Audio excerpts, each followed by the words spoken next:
عزیز دوستو السلام علیکم، میں ہوں سید ساجد اور آپ دیکھ رہے ہیں سید ساجد رائٹس۔ آج کا ہمارا ٹاپک ہے حجر اسود کیا ہے اور کیسے زمین پر اتارا گیا۔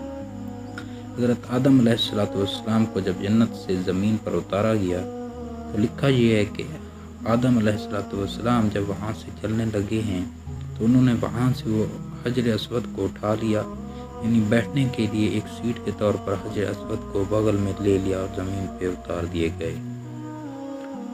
اور دوسری روایات میں آتا ہے کہ جس رات میں آدم علیہ السلام کو آسمان سے زمین پر اتارا گیا تو اس رات میں آدم علیہ السلام بڑی وحشت محسوس کر رہے تھے۔ اللہ تبارک و تعالیٰ نے جنت کے دو جواہر، یعنی ایک حجر اسود اور دوسری مقام ابراہیم، یہ دو پتھر اللہ تبارک و تعالیٰ نے اس رات میں آدم علیہ السلام کے ساتھ اتار دیے۔ جب صبح کی روشنی پھیلی تو آدم علیہ السلام نے اپنے پاس یہ دونوں پتھر پڑے دیکھے، پہچان گئے کہ یہ تو جنت کے میرے ساتھی ہیں۔ جنت کے جواہرات میں سے آپ نے دونوں کو لے کے سینے میں لگا کے ان کو بغل گیر ہو گئے۔ اصل میں حجر اسود ایک فرشتہ تھا۔ جب آدم علیہ السلام کو جنت میں اللہ تبارک و تعالیٰ نے آباد کیا، ایک فرشتے کی نگرانی لگا دی کہ آدم علیہ السلام کی نگرانی کرے۔ یہ جو ایک درخت ہے، اس درخت کو کھانے سے ان کو منع کیا گیا ہے، تو تم اس کی نگرانی کرتے رہو، کہیں آدم علیہ السلام اس درخت کا پھل نہ کھائیں۔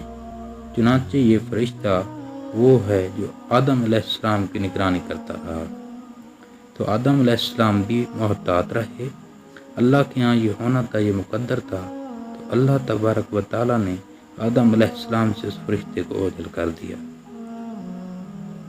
یعنی آدم علیہ السلام کو فرشتہ دائیں بائیں کہیں نظر نہیں آیا۔ تو جب یہ آدم علیہ السلام کو پھل کھانے کا موقع آیا تو انہوں نے آگے بڑھ کے اس پھل کو کھا لیا۔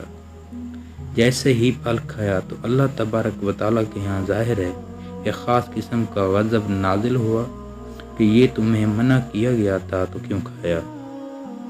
تو اسی ہیبت اور دبدبے کے عالم میں اللہ تعالیٰ نے اس فرشتے کی طرف دیکھا۔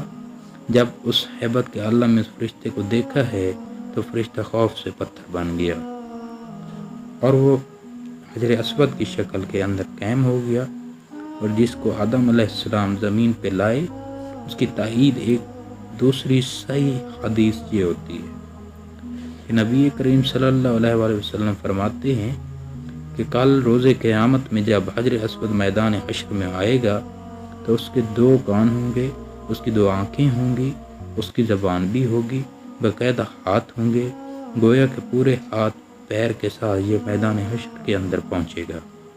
اور ساتھ ہی نبی صلی اللہ علیہ وآلہ وسلم نے فرمایا کیونکہ حجر اسود اصل میں ایک فرشتہ تھا، وہاں اللہ تعالیٰ دوبارہ اس کو انہی اعضاء کے ساتھ زہر کر دیں گے، اور وہاں پہنچ کر دنیا کے اندر ان کو بوسہ کرنے والے جو لوگ ہیں ان کے حق میں گواہیاں دیں گے۔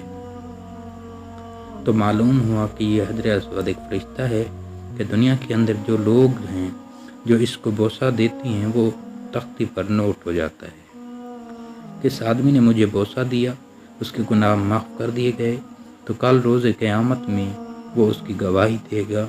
اور مزے کی بات ہے کہ دنیا کے اندر ایک بہت بڑے محدث گزرے ہیں، وہ یہ کہتے ہیں کہ مکہ کے اندر حرم میں حجر اسود کے قریب، کعبہ کے قریب ایک عرصہ تک رہا، تو میں نے ایک مرتبہ عجیب منظر دیکھا۔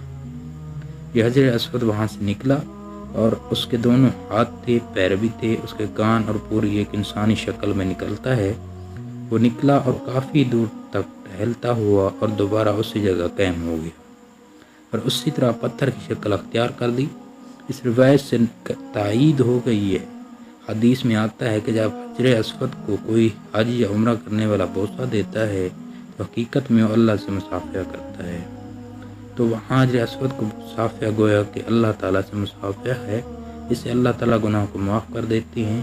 تو یہ حجر اسود وہ فرشتہ ہے جو ہر بوسہ دینے والے کی تفصیلات کو نوٹ کر لیتا ہے۔ تو اللہ تعالیٰ سے یہ دعا ہے کہ اللہ تعالیٰ ہمیں حجر اسود کا سلام اور اس کا بوسہ لینے کی سعادت نصیب فرمائے، آمین ثم آمین۔ میں امید کرتا ہوں آپ کو ہماری ویڈیو پسند آئی ہوگی۔ مزید ایسی اچھی اسلامک ویڈیوز دیکھنے کے لیے ہمارے چینل سے ساجد رائٹس کو لائک، شیئر اور فالو کرنا نہ بھولیں۔ جزاک اللہ۔